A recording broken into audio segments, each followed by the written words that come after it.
Hello.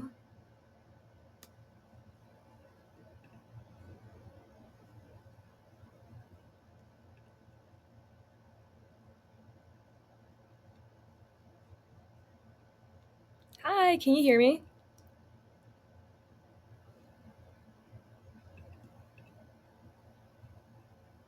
Can you hear me as well? Hi, I got you now. How's it going? It's going great. Can you hear me as well? I can hear you. It's coming a little bit choppy, but I can hear you for the most part. How are you? I'm great. How are you doing? I'm good. It's nice to officially meet you. I know we just followed each other, so we got to see a little bit of each other's vibe and what we post online, and I feel like we're very similar in the sense that we're both are you a flight attendant as well? No, I'm not. I'm working on my CFI currently. Okay, cool. Do you work for what do you do for SkyWest? I'm a cadet for SkyWest. It's basically Okay. the pathway to be at SkyWest once I graduate. Well, finish my license. Okay, awesome. I have a few. Well, I guess we can just kind of briefly tell everyone about ourselves. Um, my name is Bianca. I'm currently working on my CFI, and I'm a flight attendant at Delta. I'm born and raised in LA. I'm a first generation pilot, and yeah, I love planes.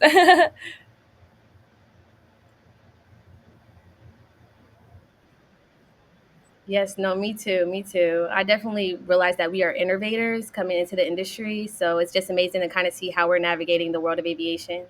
Yeah, awesome. So I have a couple of just general questions that we can kind of go over so people can get our perspective coming into the industry since we're kind of in that in between where we're working a little bit into getting into it, but not quite completely there.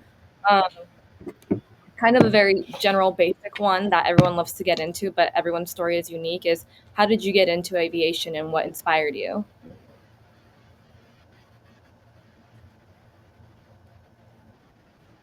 Yes. So I got into aviation when I was 17. That's when I first found out about the industry. It was kind of like this unknown charted territory. So I actually met my mentor. He flew me from North Carolina to Boston as my discovery flight, which was an amazing experience. Kind of those once in a lifetime kind of experiences. We flew a Baron. It was really nice. I just got to go out there, and I came back home, and it was Chinese then. Kind of just like an unknown language. But as I, went into the industry, I was able to kind of start figuring out how I was going to navigate the route for Oh, myself. that's really awesome. That's really cool. Yeah, I think I also got into aviation. It was more of a slow burn for me where I was really into engineering and being exposed to airplanes and rockets. I just kind of had an affinity for things that flew, but never thought that I could be one of the people, flying it. I was really into the space shuttle missions and all that space stuff. That is my cool pen. Um, but I didn't know there were Oh, people who were I didn't know there were people who were actually pilots that became astronauts, and that's kind of where I was like, oh, that's really cool. Pilots can be regular people. Not everyone has to be Top Gun Maverick to become a pilot. yes, no, same here. I kind of realized in Part 61, the more traditional way to kind of get your license. I would just join a lot of Facebook groups and reach, hey, if you need a safety pilot, you know, I have a big schedule because I was a online student at Middle Georgia. I got my aviation management degree last year. So it kind of gave me flexibility to be at the airport, study up there, do my homework up there. So it was really nice. Oh, that's awesome. You bring up a really good point. I can tell from your social media that you're definitely like a hustler and you like to I feel like we're very similar in the sense where you go to the places where you want to learn more. Like you just said you did your homework at the airport and stuff like that. And I also kind of did that where I was at airports a lot, kind of observing, going to events before I even, stepped foot on a little airplane. Um, and I think that's something that a lot of people don't talk too much about. How do you get involved? People say just start learning or just take the flight. But I feel like there's a lot of exposure that can happen way beforehand that can give you a step up in getting involved, if that makes sense. Do you agree?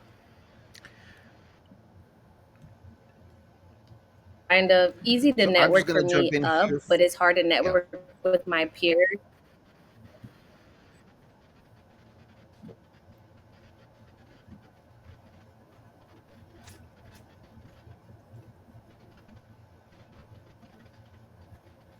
So I'm going to jump in here for a second. Can you hear me, Bianca? Yeah. All right. We're getting a lot of internet lag from Shania right now. It's lagging out her video and her audio, which means that she probably, wherever she's coming into us from, has a really weak internet connection. In fact, I think her camera just froze. Um, so why don't we switch the format of this last session for today? And I'm going to take myself off screen, but what I'm going to do is focus in on you. And maybe you just want to spend a few minutes telling everybody about your story and, um, or actually, you know what? I have a better idea. Hold on.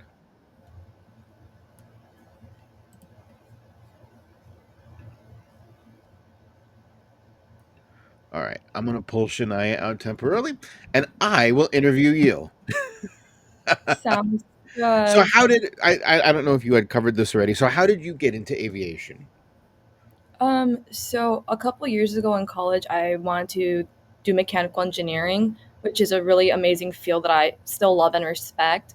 Um, and after a few internships, I realized I was more attracted to the hands-on aspect, which usually tended to be the blanking out on the word, not just the mechanics, the technicians. So I would always hang out with the technicians and see what they were getting their hands on, kind of understanding what the systems were and the parts. And yeah, I really liked the hands-on aspect.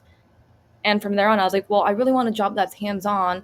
I don't know if I'd be a technician or a mechanic, but something that involves like doing the thing.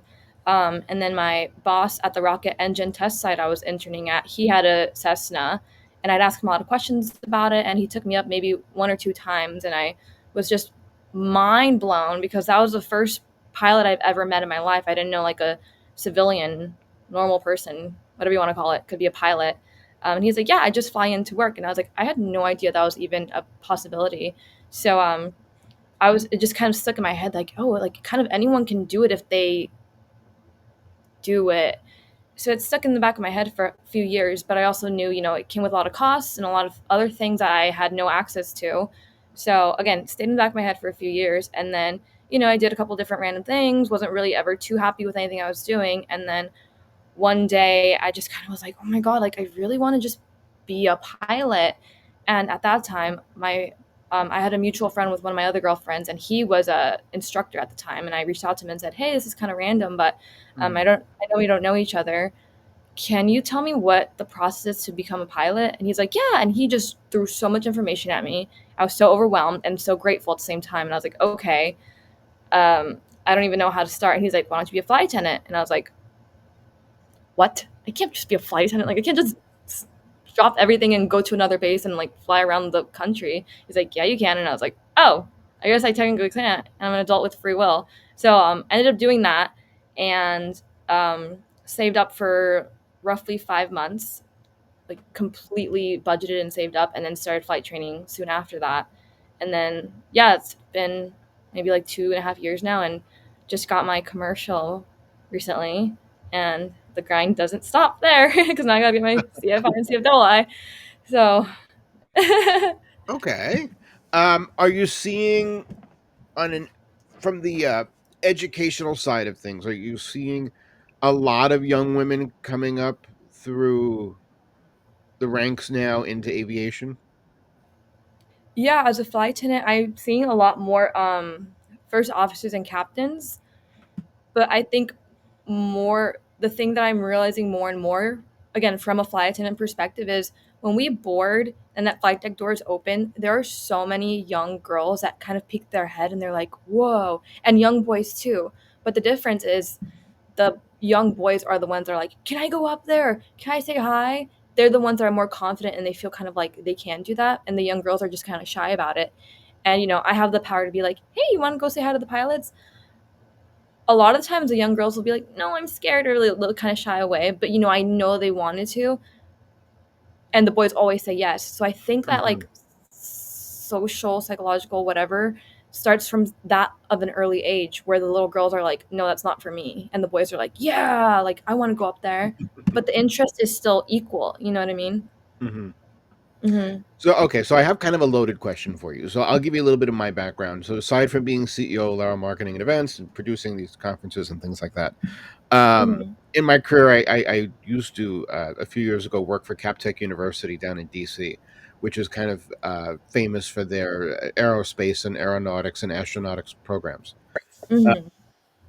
and what I found working with programs like that was one, it was still an overwhelming majority male in those programs.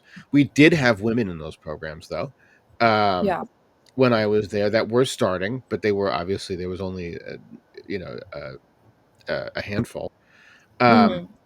but I always felt like the women in those programs felt like they had to work harder than the men. Mm-hmm. They had to work harder than their male counterparts to be taken seriously in something like astronautics or aeronautics or aerospace. So, my question to you is: have you felt that? Have you felt that you've needed to work harder or outdo your male counterparts just because you're female coming into this industry? 1 bazillion%. Because absolutely, I was just on the phone with my friend yesterday talking about like how frustrating that is. But yeah, because there's kind of sometimes it's blank, like it's set in front of you, and sometimes you can just tell. But a lot of times you don't get taken seriously, or it's just different things. Like I remember I was building time with my friend who's 10 years younger than me. This boy was like not long out of high school, and I'm like in my late 20s. So this like he's like a kid to me. We split time, and I flew into this restaurant in the plane that I've been renting for like 100 hours, and he's just kind of along for the ride. And the owner goes, "Oh, you're taking her for a date, a flying date. How impressed is she?" And I'm thinking like, what the heck? First of all, this child is splitting time with me. I'm the one bringing, like, he doesn't know this plane, I do. But it's things like that where it's like they Right. never assume I'm the pilot, or kind of like the sexist remarks that are like either like they just kind of objectify you, or they don't take you seriously. Like I had a CFI, very short lived CFI, that made a lot of women pilot jokes about how much they crash. And I kind of had to awkwardly laugh it off because, you never want to get anyone in trouble, right? You never want to be that person. You never want to start any drama. But it was just kind of like, why are we making these like women crashing jokes while I'm in the air right now and nothing's going wrong? You know what I mean? Right. So it's kind of a lot of those things that I don't want to say you get used to, but I guess some of us kind of do get used to. And it's not when you kind of say it out loud in instances like this where you're like, oh, wow, like that shouldn't be normal, but here we are. So you kind of do want to do 10 times better and have those credentials that are like, oh, like you think this about me, but here are my hours, here's my experience. And sometimes you do have more experience than these people that are making these comments, and you're just like, isn't that enough? Like, do I Right. have to become an astronaut to impress you to get that respect? It's it's really interesting because throughout the sessions we've done between yesterday and today, we've heard a Mhm, lot from people that have been in the industry for a long time, from women that have been in the industry for a long time and that have really got into uh, mhm, the top tiers of the industry. Um, and who've talked about, 30, 40, 50 years ago when they got into the industry and having to go through things like this. And so it's really interesting to me that even in 2025, as much has changed over the decades, there's still that thing that you're still going through a lot of the sexism and a lot of the discrimination that even if it's just offhanded comments, even if it's just, or like you said, assuming that your date is the pilot and not you, mhm. that you're still having to experience these things in 2025.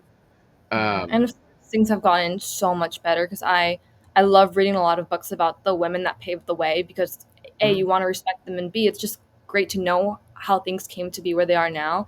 And of course, it was way, way worse back then. So, I'm grateful that things are better now when it's more so petty things. It is just annoying that like here we are flying the same plane with the same qualifications, and yet you kind of view me less than you because I don't know because I paint my planes pink. What the heck? It's funny. Do you also see any impact, or we'll say, I guess we'll say impact. I don't want to say stigma. Any Hmm. impact on your work in the aviation industry because you're Latina?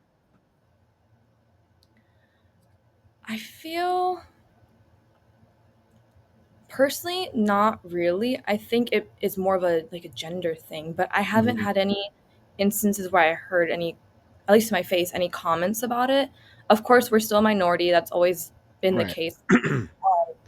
So I think that always comes with the territory, but I think it's been more of a gender thing. Hmm. But of course, like it's not like I walk around the airport and I'm like, oh my god, Latino pilots everywhere. But when I do see them, it's kind of like, hey, and you kind of have that like unspoken, like, you know what I mean, Right. alliance, and they kind of encourage you, and you feel like you know them. Like I had a captain at Delta the other day. He was Latino and he had like a Latino last name and everything, and I was like, where are you from? And he was like, Lakewood. Where are you from? I'm like, Linwood. Oh my gosh, we're neighbors. That's so cool. Where did you go to flight training? And it's like these places that only we would know of because we're from the same corner of LA. Interesting. Um, Really, really interesting stuff. So do you see? I'm sorry, I'm doing this completely improv because I had to step in. So I'm trying to think of questions off the top of my head. I think I've done pretty good so far, though. Um, okay, I have a question. Do you see a being a female Mhm. a difference in the way the like as a flight attendant, for instance, the way the crew treats you versus the way passengers treat you? Like, do you see the same sexist discriminatory stuff occasionally from passengers as well? Or As a flight attendant, yeah. um, I'm trying to understand the question. Like, are passengers just like creepy and stuff? Yeah, kind of like, do you get sexist remarks? Do you get, ever feel uncomfortable Oh or yeah, anything from passengers? it's gotten a lot better since since the era where we Right. were called like stewardesses, and there was all those weird body rules, and you can't be married, you have to be 120 pounds or less, you have to be whatever height. It's all, a lot of things have gotten better since those times, but there's the occasional weirdos, and you're like, I'm here for your safety. I'm here if something goes down. Like, I'm trained for this. Stop being creepy. But there's always creeps everywhere. But I think, yeah, as a flight attendant, you're more on display, or you hear. Oh, my favorite is I got a handful of this comments. I don't know why they feel safe to tell me this because I'm not on their side on this. Hmm. But there's a couple of older men that have been like, I remember when flight attendants had to be thin and pretty, and now anyone can just be a flight attendant. Ha ha ha. And I'm just like, Wow. ew, that's disgusting. It is. I can't believe that somebody would actually feel comfortable enough to say that to you, Oh yeah, like, and I don't publicly. I don't know I don't know if they can hear themselves, but I'm just kind of like, yeah, times have changed. Bye. Here's your pretzel, and please stop talking. But again, like we're trained to handle emergencies, and my coworkers, male, female, whatever weight, whatever they look like, Hmm. are so smart and capable and handle those emergencies so well. It doesn't matter what they look like. It's about them. You know what I mean? Right. So I'm so glad we're past that because back then it was more so like, and I'm sure back then things were a little more glamorous. There's pros and cons to things back then, but at the end of the day, I don't think any job should be like you have to be this weight and look like this because Well, yeah, that's garbage. that was excessive. You can't restrict people's, you know, the appearances and weight and things like that in business Mhm. nowadays. Mhm. So, what are your goals for the future in the aviation industry? What do you where do you see your end game?